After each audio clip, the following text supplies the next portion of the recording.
Hi, welcome to the Expire Show, brought to you by the Science Centre Singapore, the Singapore Institute of Technology, and Neo Aeronautics.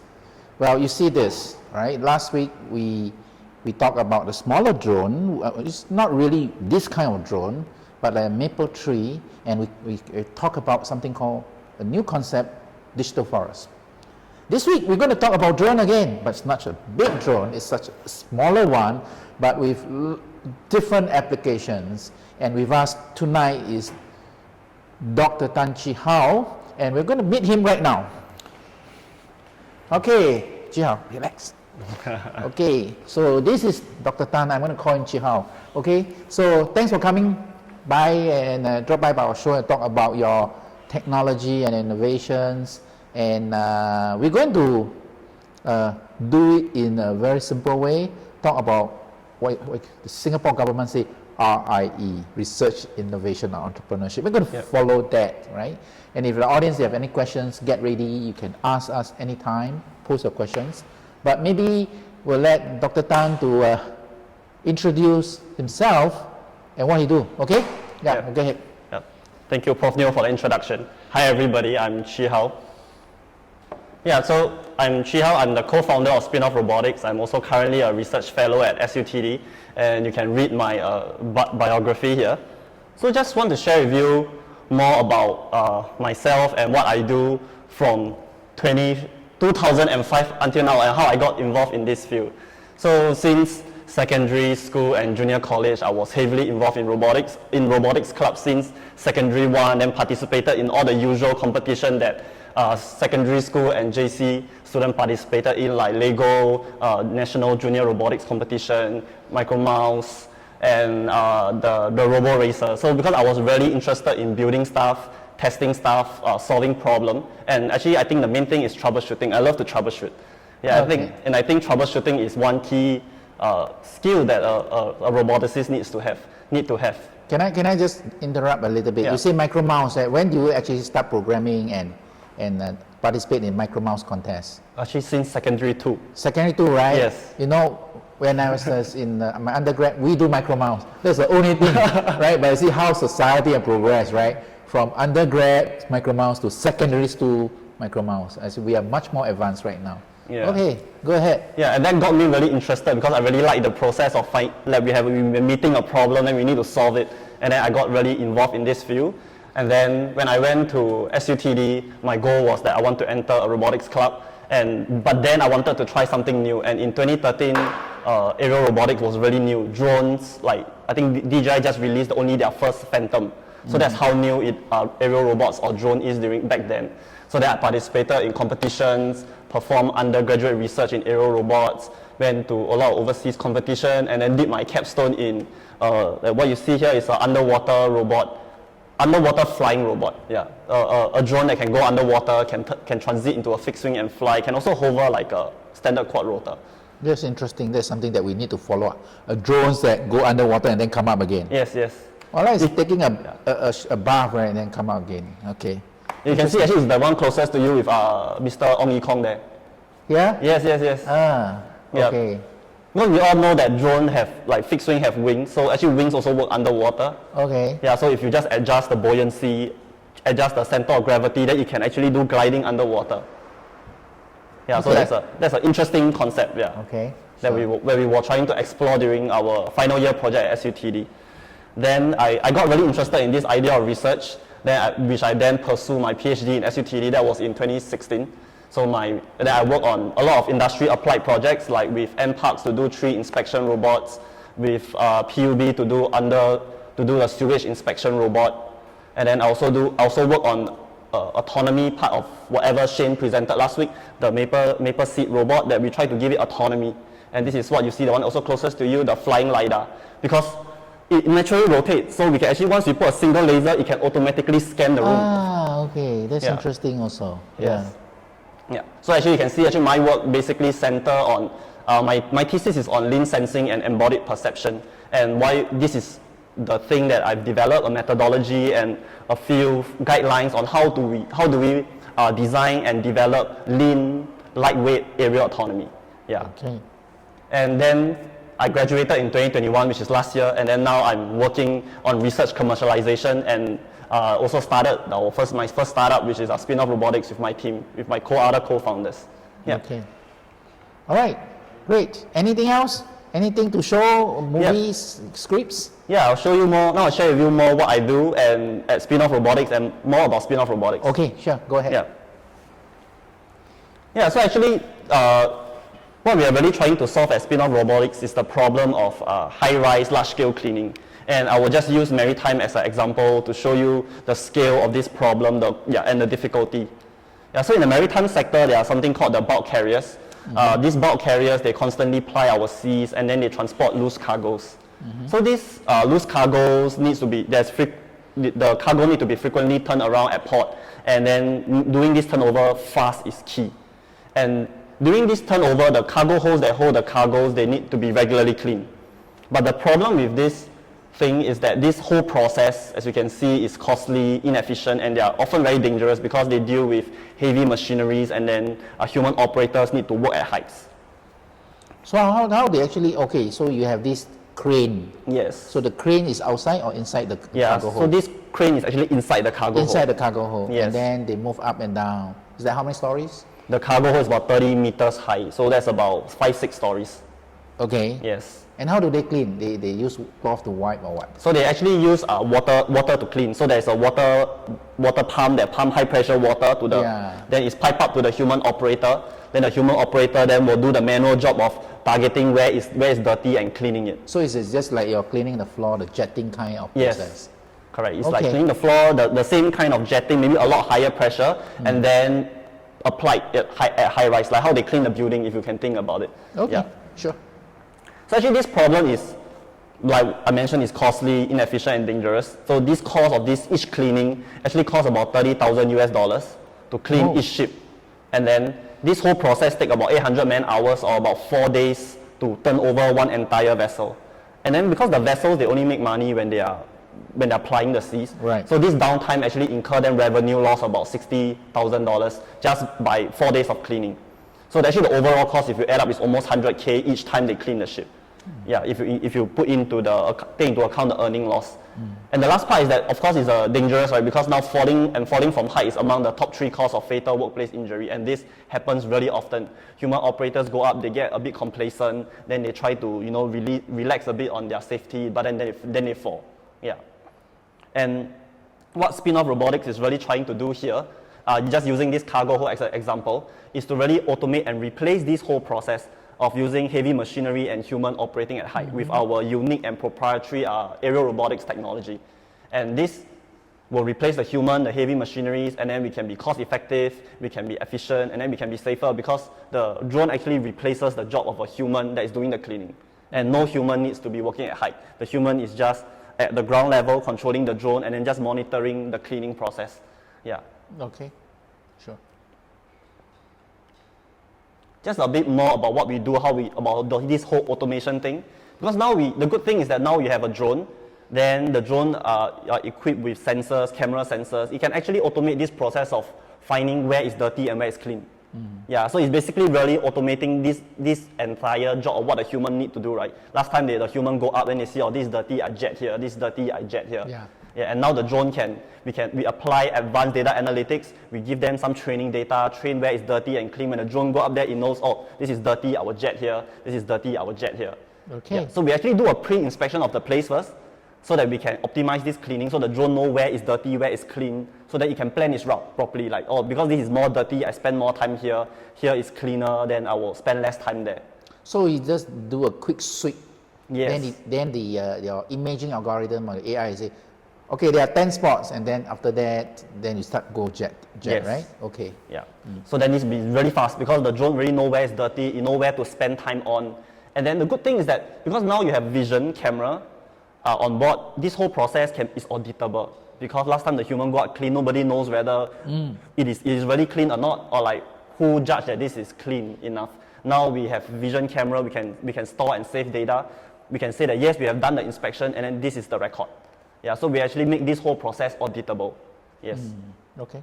And actually to power this whole cleaning algorithm, we actually have this whole process, we actually have an algorithm that I'll share with you to allow this targeted and attentive cleaning with the right pressure. So how do we then, example, if I know that this spot is dirty, how does the drone know where to go to, where to position itself so that it can apply the right pressure? This is a technology that I will share more about later. And then, yeah, and lastly, we're also trying to work on like a remote job review system and drone control so that unskilled pilot can also do this operation. Because now this usual drones, when they're semi-autonomous, you still need a skilled pilot to fly. We hope that when we fully automate this process, make the drone more capable and advanced, then the software can take over, make this more autopilot, where the human basically just stand there and say, okay, this is where you need to clean, and then can just monitor and then control the platform.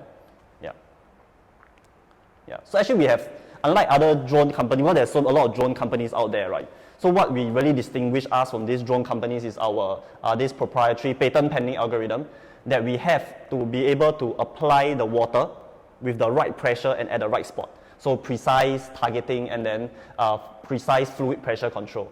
So example, let's say if I know that this area of the table is dirty, the drone see it from its point of view, this dirty, then the drone will be able to automatically position itself, control the nozzle to be able to target that stain with the right amount of pressure. Yeah, so if it needs higher pressure, the drone can go lower. If it needs lesser pressure, the drone can stay higher. Because of this automated algorithm that is able to vary the pressure, it actually allows us to not just do cleaning, pressure washing of tough stains. It also allows us to do soft washing, which means a very soft pressure application of chemicals, like on plants on the SuperTree. Yeah. Okay. And that's the unique part about the algorithm and this technology. Will it recognize itself and then decide its own pressure, or the operator has to do it? It's actually automated, so it decides itself after we feed in the data. Let's say now it knows that it's performing at the SuperTree, then it will know that, okay, then at this plant, what is the pressure to apply this plant, what pressure? Because there's about 10 species on the SuperTree, and then each of them are sensitive to different pressure. So it cannot kill the tree, basically? Yes, correct. Yes, it just cannot. Massage it. Yes, it can only spray very delicately. Yes. Okay. Yeah. So different plants, different pressure. Yes, and different chemical also. Okay, that's complicated. Yes. Yeah. And if you look at, let's say, even for the shelter linkway cleaning, sometimes the top, they might have loose rust, sometimes they have bird dropping, sometimes we have oil stains. Yeah, so the drone is able to know and automatically decide how much pressure. Let's say if it's just like some loose leaf, you just go there, squirt a bit of water, the leaf will go off. If it's like bird dropping, it knows that you need to target harder. Yeah. What if there's a fire? There's a fire? Yeah. On where? Yeah, what if, let's say a situation, there's a fire here, then what do you do? If there's a fire here, will you deploy for fire? Are you able to deploy for fire? Actually, we have been in talks with some government agencies to see how we can adapt this solution for firefighting. Yes. Okay. Yeah. So you're able to see like where is the source of the fire, because you know when you want to extinguish the fire, you want to target the base of the fire. Right. Yeah. So actually, if with sufficient data, we can do this training to be able to know where exactly to spray at. Yeah. And they actually do not jet; they actually use mist, right? Actually, it depends on the condition. Usually, they want to spray a very concentrated stream on the base oil. If it's misting, it's just to flood the whole area. Because the aim is cut off the oxygen. Yeah, it depends on which stage of the firefighting. Yes. I see. Okay. Yeah. And then other than this algorithm that we have, this whole drone, because drones, they are limited by their battery. So what we do to overcome this battery limitation is we actually don't put the battery on board the UAV, the drone. We put the battery on the ground, then we tether the power up. And because now this power, and then the water is also tethered up, we don't carry a water tank on board. Because everything is now on the ground, then the drone is no longer limited by the amount of power and fluid it has on board. So the duration can be increased. Yes.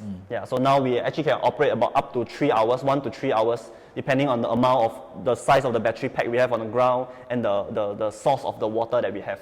I see. So if you put together this precise targeting and then this pressure control with this system, it's basically cleaning done a lot better because no more heavy machineries, no more human working at heights. And I can show you some example of like where we have created value at. So this drone was actually originally designed about 2 years ago with Land Transport Authority to see how we can apply robotic solutions to do sheltered linkway cleaning.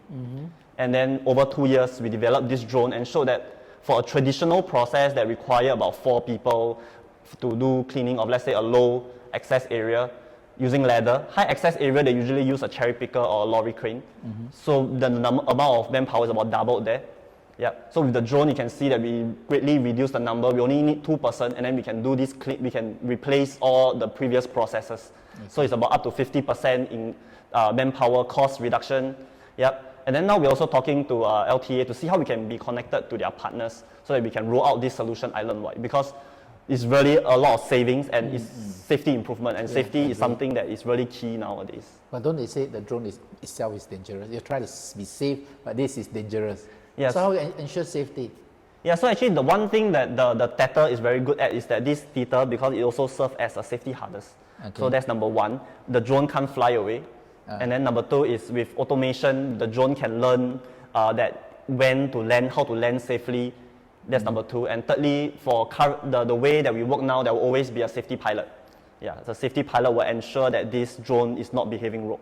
What's the job of safety pilot? You have a pilot who fly. Actually, our pilot, this drone is semi-autonomous now. Okay. So the pilot actually fly it to the location. Yes. Then after that, the mission of cleaning is autonomous.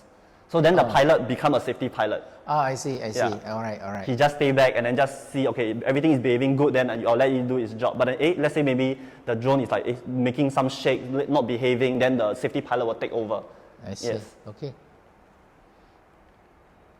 And then the second application which just now I also mentioned about is the Gardens by the Bay for the cleaning of the SuperTree. Now it's really heavy machinery, this boom lift. They send 2 human operator up. They spray chemicals, so they usually wear full PPE because they are so close to the chemical.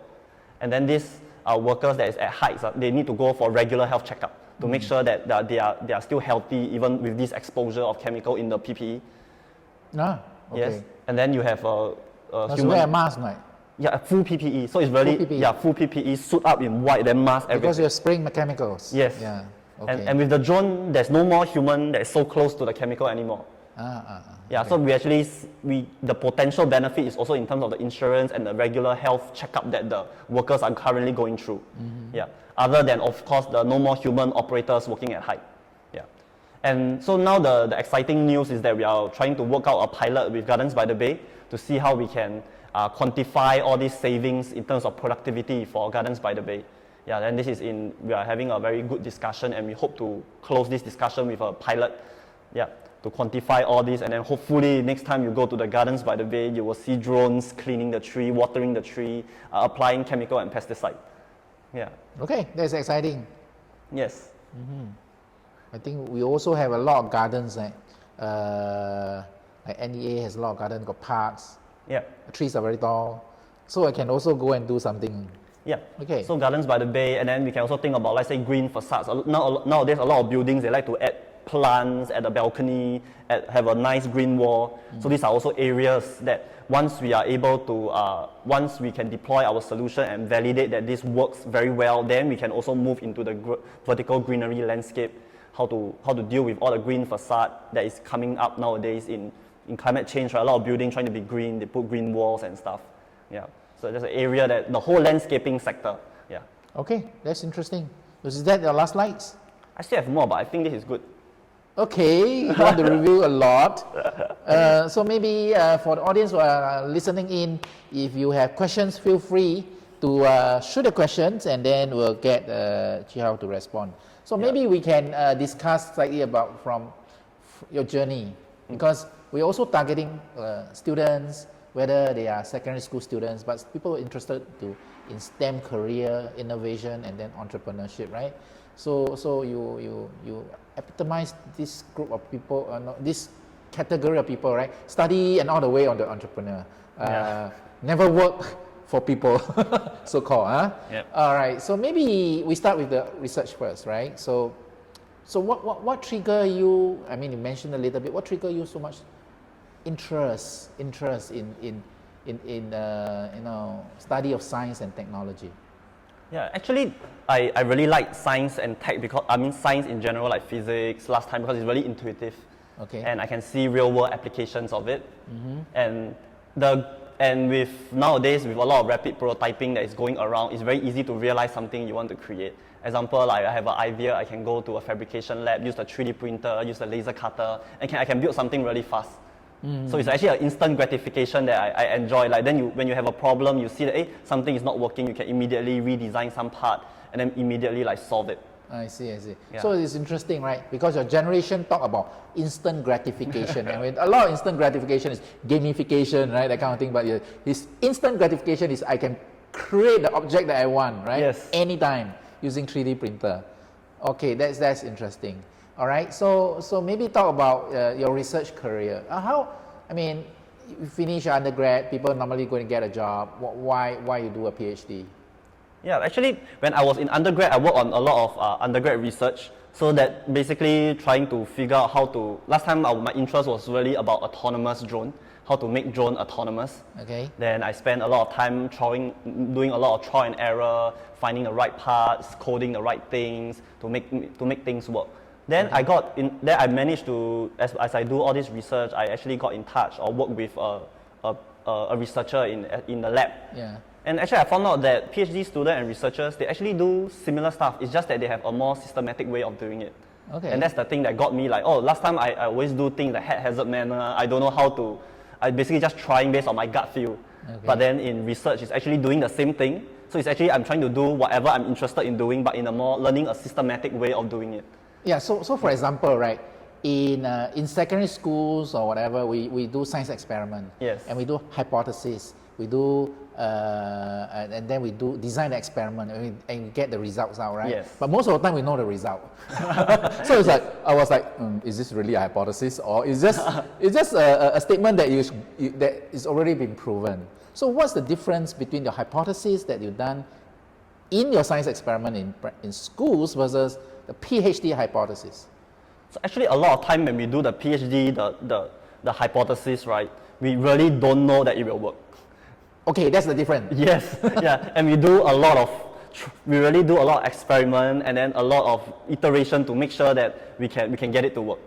Okay. Yeah, and figure out what make it work and what make it not work, and then try to tweak along the way to see how then we can make it work. So I don't really have a visibility whether it will work or not when I start on the project. Right. Yeah. And that's what the main purpose of hypothesis, right? Yes. It's like we believe it will work, but we Yes. do not know. But we got to go out and prove it. Yes. All right. And you take how many years to prove it? My whole PhD is 5 years. Yeah, it's a long while. I work on a lot of projects, and each project usually lasts 1 to 2 years. So it's a long way to prove that something will work. Yeah. And I would like to talk about the thought process, right, of studying for a PhD, right? So we say that we go out to prove that it will work, and we have this now hypothesis, right? So you're trying to prove it work, or you try to prove that it won't fail?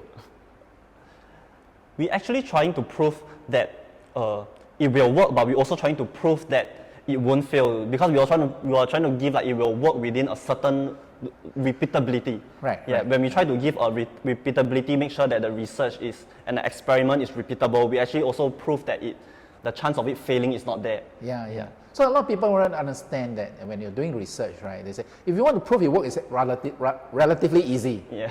But you try to prove that it failed, but you cannot prove that it failed, then of course you never fail, right? Yes. So it's a reverse way of thinking, and a lot of people say, no, I just go and prove that it works. So, but it will work if you define all the constraints, then you'll surely work, right? But if you open up constraints, then you start failing. Yes, and that's the interesting part, because when we work on PhD, usually we try to start, let's say our very first research, let's say we have a hypothesis. When we start on the first research, we give a lot of constraints. Yeah. Then we prove that it will work. Then our next work is then to slowly relax the constraint one by one, to make sure that it can work in more scenarios, and it will fail in less scenarios. Right. Yeah. And the purpose of PhD is that the hypothesis can be generalized, right? So that it can be used in all sort of still defined environment, but not so specific until one situation. Right? Yes, correct. Okay, Yeah. great. So I hope everybody understand how a PhD is being done. Yeah. Okay, now maybe then we move on to the innovation part of it, right? You done your PhD, you partially, when you do the project, you prove certain thing works, a certain theory of it works. Now the innovation is obviously application to a real world. else it's just to me, if you come out with something, it's an invention. You file a patent, but maybe nobody want to use it. Yeah. All right? You can file tons of patents, but no use. But the important thing about innovation is that you have a real world usage. There must be a customer, there must be a user. So how do you come out with this innovation? Yeah, so actually the interesting thing is that in SUTD, they advocate a lot of trying to make sure that research get from lab to market or to the industry. And then we have programs like the Lean Launchpad program that is available to researchers and students. Then the fundings to make sure that then we can get this IP to really create value for the industry. And then this is where we start to do research and see where we can. Now it's also research, right? But now it's market research. Different kind of research. Yes. Okay. Market research, a customer discovery process to figure out where this IP can translate to like a real innovation and real value creation for the industry. Yeah. Okay. Yeah. So now you're trying to say I have invention and it's a scientific method, and now I need to find this invention for a customer in order to turn this invention into innovation. And you have to do market research, right? Yes. Is this market research, is this a scientific process?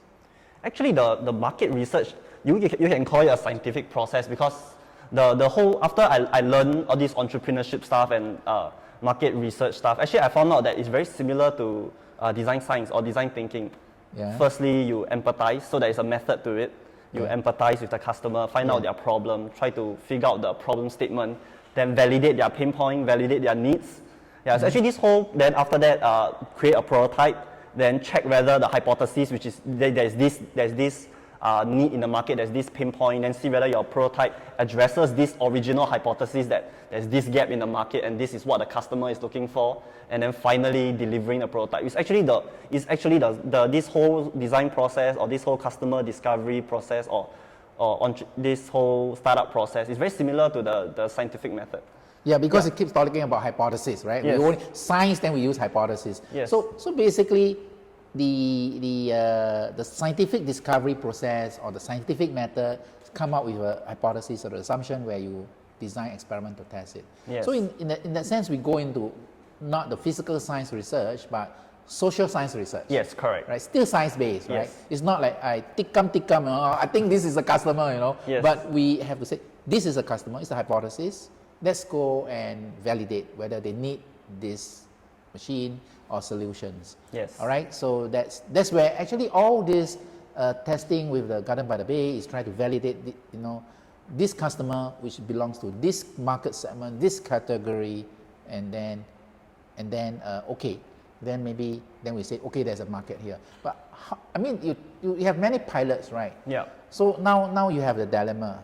There's so many potential customer or then many market segments. How are you going to choose? Because you cannot do everything.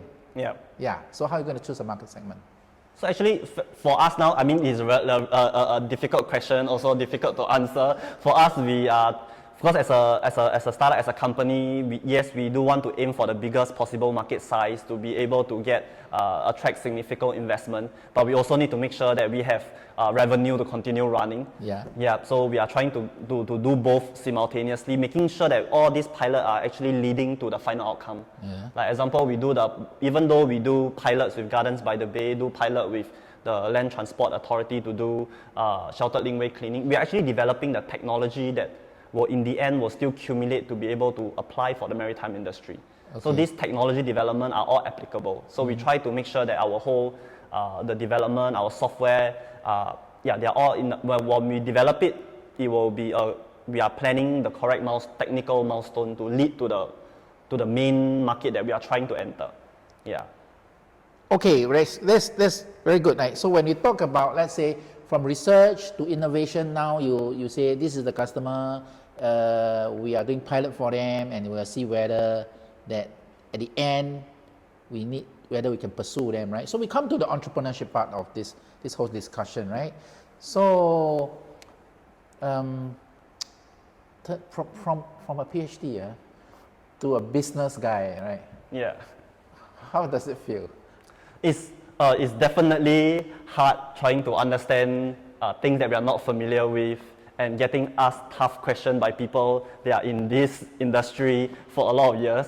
But the good thing is that I noticed that it is possible to learn this thing, especially where as engineering, as a tech person, we are very familiar with science and maths and stuff.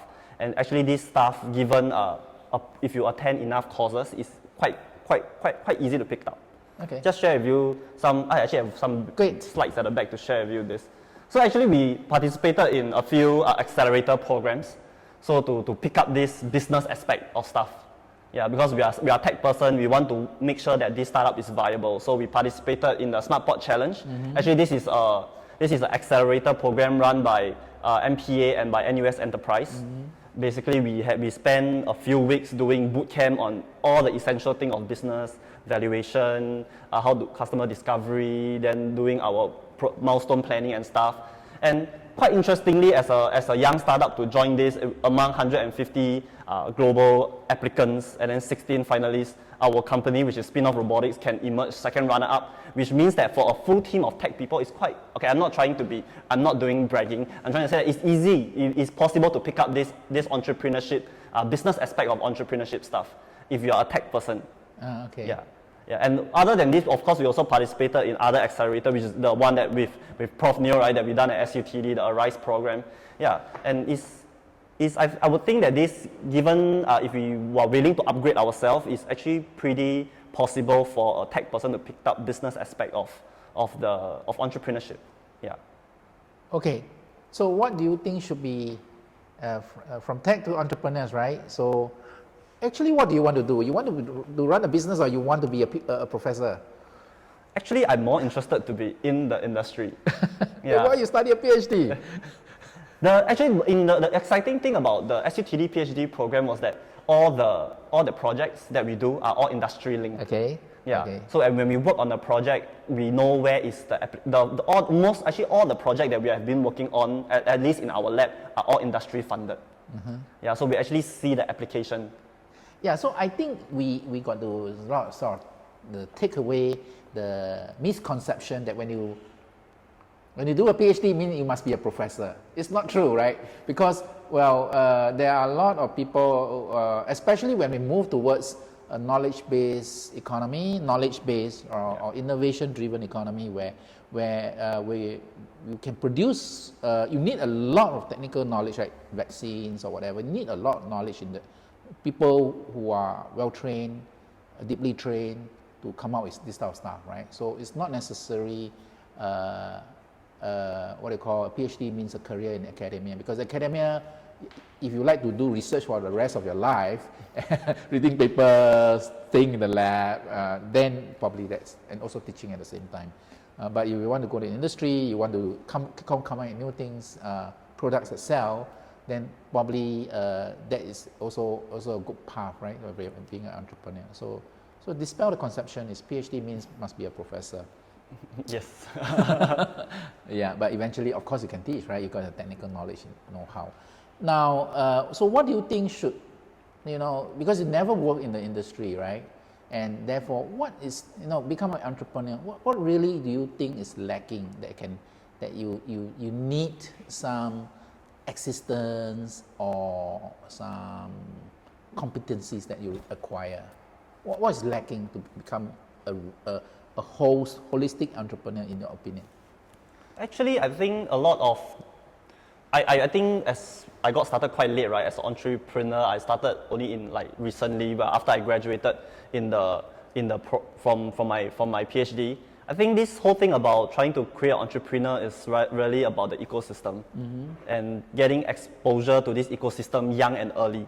Yeah, and knowing how about learning all the business aspect of stuff, and then knowing that actually when you have an idea, there is a whole ecosystem in Singapore that can help you springboard this idea into a company, into a startup that you can create value for the industry. Last time, we really think that from the idea, if you have an idea, if you have no money, last time at least what I think is that if you have no money, you can't bring your idea to the market. But after knowing this whole ecosystem, like incubation, and then knowing accelerator programs, VCs, knowing all these concepts, then we know that, actually if you have an idea, then the next thing is to communicate this idea to the VCs, to people that can then invest in your idea to bring it to the market. Okay, that's interesting, because that means that in the Singapore system, we have a lot of assistance and help that anytime you want and it's a great idea, there'll be people available, there'll be funding, at least the initial funding to get you started. Yes. Okay, great. Now, there's a question coming in. What is the greatest challenge in your startup that you have overcome? So we must state the challenge first and how you overcome it. And then followed by, what's your advice for people who are keen to embark in tech entrepreneurship? So let's do the first question. Greatest challenge that you overcome? Greatest challenge that I overcome. You can have a lot of challenges, up to you to say it. I think the real challenge is really to be humble again, because when we start learning, when PhD must be humble. Because after we know a lot about tech, and then trying to humble ourselves down, and then going to accelerator program like new freshies, trying to then go to learn about business, learn about all the accounting stuff.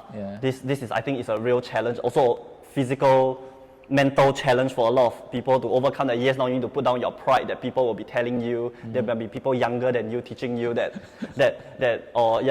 telling you that yes, you're wrong, and relearning things. I think that is something that is really hard to overcome, and then trying to be open to criticism again.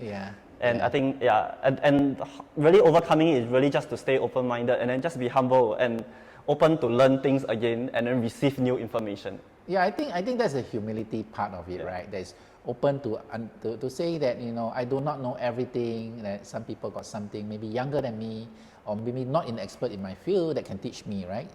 So be open-minded, and don't feel offended, you know. Different people have different perspective because of their experiences and maybe the connections and the network. So I also learn from people. So I don't really bother. You know, just be humble and be open-minded. So the next question is this. What is your advice for people who are keen to embark in tech entrepreneurship? Oh, this is a huge issue, right? Yes. Yeah. Must you be really tech? Can I be non-tech but I still be in tech entrepreneurship? Yeah. Actually, I think if we are really interested in entrepreneurship, the first thing you need to do is really to get started. So get yourself into the entrepreneurship ecosystem. Once you are in there, you will realize that you are on an accelerated path. The moment that you don't make up your mind that yes, I'm gonna talk to someone in the entrepreneurship space, get to your school entrepreneurship center, know people that is in the entrepreneurship scene, then you will always be out of it. Once you take your first step in, like us, we took our first step in, then once we are in, we realize that it's actually a lot of things can be accelerated, and a lot of things can be learned, and then you really then you will really be in this ecosystem, you learn a lot. Yeah. So let me give you an example, right? So if there's a business student, let's say from SMU, and then he want to enter tech entrepreneurship, then how?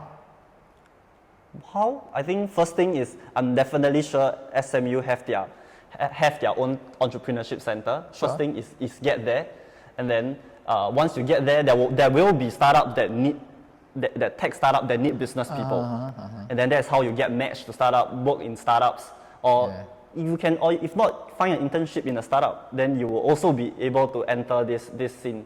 Yeah. So if they want to do a tech startup, so SMU students can descend on SUTD and say, "Hey guys, what do you have that I can help?" Yeah, I'm quite sure, and a lot of us, especially we in SUTD, even my startup, we don't have any business people, and we have to learn this to manage ourselves. And we are definitely happy if we can get our business developers to help us on whatever that we are working on.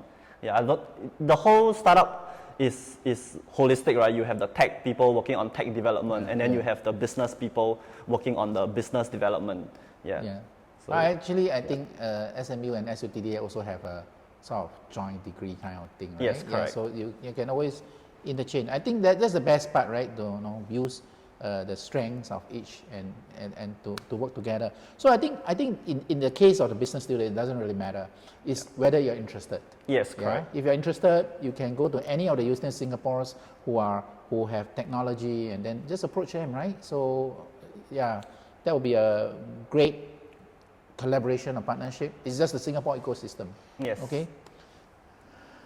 What do you think is the most important part of the Singapore innovation ecosystem that facilitate you to say, I have confidence to go into the future? Can we talk from the government initiative to maybe like for example Garden by the Bay or the government pilot customers? Yeah. Do you think they should do more, or it's already good enough? I think the government really put in a lot of effort trying to to develop this entrepreneurship scene. And even without, let's say, even in SUTD itself, we have entrepreneurship center, and then there are initiatives that are led by the government to put in money to make sure that we can translate research from lab into commercial viable products in the market.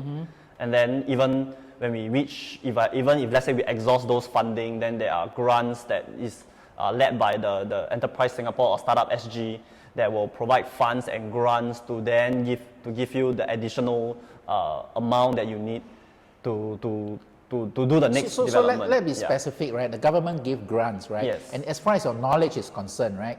How much would they give? From very small to 50K to very high like 500K. So you can apply for grants of up to $500,000. Yes, correct. Grants, Yeah, grants. Yeah. Grants is called free money in our case. No equity, right? Yeah. Actually, there are some. Of course, there's an equity component if you go higher. The lower one don't really have an equity component. Okay. Yeah. So the interesting thing is that so for example, when they start a company, right, you can apply for what kind of grants? It means Singaporean. There's certain conditions. Yes. But you get what do you get straight away? I mean, you can apply for how much? Straight away. You can if you're a company that has meet the minimum requirement of, let's say, I think 2 Singaporean startup founders, right? You can apply for 50K. So straight away you got a 50K called a startup grant. Correct, the startup founders grant. Startup founders grant. Yes. And after that you can apply for what kind of grants again? After that, once you complete those development, you can apply for the startup, the tech grant. The tech grant. Yes. And what are the different kinds of tech grants? There are actually 2 kinds of tech grant. One in very early stage idea for you to develop a proof of concept. So that's the proof of concept. So what is a proof of concept? Prototype? Yeah, it's a prototype to prove that whatever that you are trying to create a first prototype to show that whatever you are trying to envision works. All right. Yeah. And that's how much? That's Maximum? about 250K. 250K. Yes. Good. So 50K plus 250K. Yes. 300K. Then after that, what else do you have? After that, there's also the proof of value, which is the tech grant.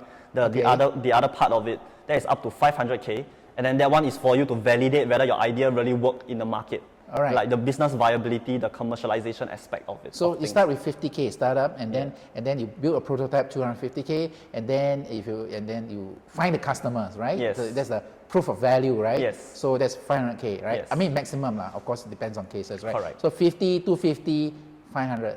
That's 800K, no? Yeah, that's a lot of money that is available to someone with an idea that is willing to work. Yeah, on so the to idea. people in the audience, that sounds very exciting, right?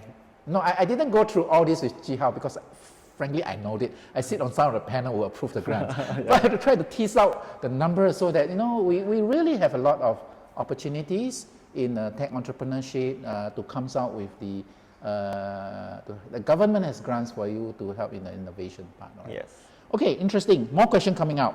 Thank you, Chee Hao, for your sharing. Just wondering, how did you come up with a business idea? Business idea? Yeah, how do you come up with the business ideas? Means how do you come up with these ideas is what? Actually, the idea, maybe I share the team slide. So this is the team. Okay. And then this idea that you are seeing today is a idea that was, it's a PhD the PhD that Shondi is working on. He's our research lead here. Yeah.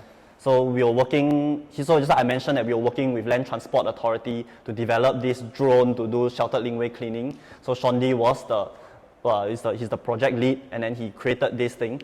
And then at the end of the project, what LTA said is then, oh yeah, very good. Now you have whatever we need. Now we want to buy it. Then now the problem is now on us, right? Now you want to buy it. What do we do? Do we go and find a company and say, hi, we got this idea, someone to buy, I sell you my idea? Or as PhD students, we say, hey, actually we can create our own company to sell this idea ourselves.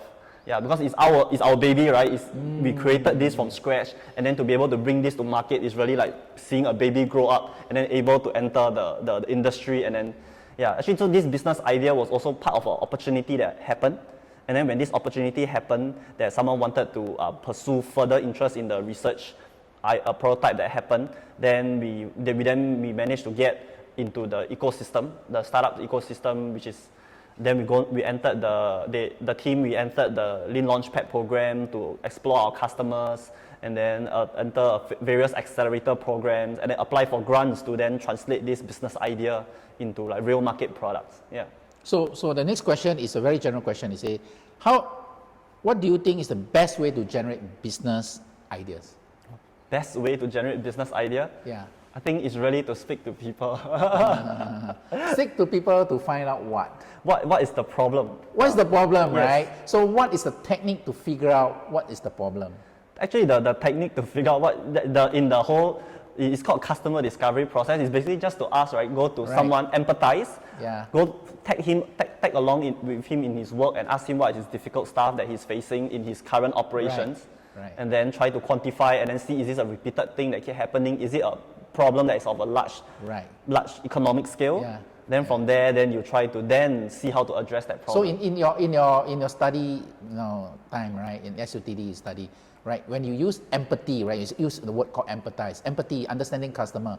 What is that thinking process? Yeah, that's actually design thinking. That's right? design thinking, guys. So go and learn design thinking, right? Yes. Because it is the first thing is people say, I should have a business idea. No, you don't have a business idea. You find out the business problem. You solve it. That's the business idea. That's the business opportunity. So go and look for problem, not look for ideas. Don't dream too much. Figure out the things in the real world. What's your problem? I solve the problem. I create value. Pay me. That's the business idea. Okay? So contrary to what people think, how do you generate business idea? No, go and find business problem. Yes. Yeah, I think that's design thinking. Okay, can I come and attend my course? Okay, one question, very, very specific. I'm not too sure whether you should answer it. Any advice as to sourcing for components for your product? Actually, a lot of products, a lot of components can be found online. So Googling. Just Alibaba it. Yeah, so Googling. And then of course, sometimes if you want good components, then you need to do a bit more due diligence. Yeah. Okay, so this is a couple of questions, but I pick one that's more interesting. Could you briefly describe the process of being an entrepreneur? Like getting investor, getting grants. You know, this is very specific, right? Okay, go and convince the guys to invest in me. Go and convince the government that give me grants. And I think the rest are too much detail. And they want to know that you don't have any friends to become entrepreneurs but fail. And what do they do after their failure? Okay, let's talk about failure later, right? Yeah. Talk about the process of getting grants, like getting like-minded to work with you. This is basically building the team. Yeah. Actually, for us, it's easy because we are in a lab, right? Then we are already like-minded people. That we all have this passion for for drones, and then working on research product. Of course, we don't want research product to just lay in the lab and then stay dormant. Then it never enter the market. So it's quite for us at least. It's easier to just look around. You ask around. You get people that want to work on this. To bring this solution to the market. Then now the problem is after you have a product, what to do is to build a business case. And the business plan. How do you then, from an idea, find out what is the real problem you're creating, then what is the value you're creating, the value creation, finding the unique value proposition, and then actually it's a whole long process. I won't state everything. So mainly all those are just called the business case or the business plan. Yeah, once you get the business plan out, then is to speak to investors, right? Tell them what is the problem that you identify, then convince them that this is a big problem that needs to be solved, and everyone needs this solution. Yeah. There's an interesting question called how to get the courage to get the business going. So maybe I can just amend the question a little bit. Is what makes you so confident to start a business rather than go and work for people? Actually, is there a fear somewhere? Actually, the fear for me is reversed. The fear for me is that I scared to work for people. Because I scared that I end up in a job that I'm not getting satisfaction from my job. I see. And for me, whatever that I'm doing now, I'm getting satisfaction. Yeah, so actually this is it's a bit reverse. I don't think I'm answering the person direct, but I scared of working for people because I have certain things that I like to do, and I want to maintain that I do what I like to do. Okay. And then research, and then I've been working in aerial robotics for 8 years. And if I go out, which job can I do and stuff. And compared to now, I bring a lab product to the market. This is something I will enjoy doing, and I'm So you enjoying have the passion, process. right? Yes. So I think yeah. one of the important thing of entrepreneurs is about passion. You must believe in what you're doing. Of course, you must be rational, but you must be passionate because what happened is that you will still start and then you start going down. Going down means what? I need more money, right? So you now have to have, am I going to get more money? If I don't have more money, the cash flow, what are you going to do, right? Then maybe your pilot fail or whatever. So you need to have passion to see it through. Because if you on the way down and you don't have the tenacity to carry on, then you fail. But you have the tenacity to carry on and then you pick up, right? So you must have something in you to see it through, right? So I think that's an important thing. And really, if you have passion and you like to do, right? Every day you wake up, it's not a job. Yes, it's really passion. Like, as I shared about why I got interested in robotics in the first place, I like to solve problems. Yeah, and I think and in the startup, we are also always solving problems. We see a new customer come in, what is their pain point? Trying to address their pain point, that is problem solving. Yeah, so it's really the passion and then the inner, yeah. Okay, so maybe we'll come to the end of our session. It's a very exciting session. Before we close the session, last word for the audience. Last word for the audience? Yes, your statement. You become an entrepreneur, tech entrepreneur. What do you think you should leave them with? I think it's really I think the two things I want to just say is, I think just now the whole discussion that got me still stay in my mind is really humility and open-mindedness. Don't judge things too early. Always be open to try new things. Be it try STEM, try to be an entrepreneur. Yeah, don't have a preconception in mind. Don't judge, and then just stay open-minded. You will never know what you will really get from it. Yeah. And for me, I think this really brought me a long way to who I am and what I have achieved today. Yeah. Great. So we have Dr. Tan Chee talking to you about Spinoff Robotics and ended up with a word called humility. And we'll see you next week with another entrepreneurs. And just follow us. I'm not going to introduce now. Just follow our series and see you next week then. Yeah. Okay, bye. Bye-bye.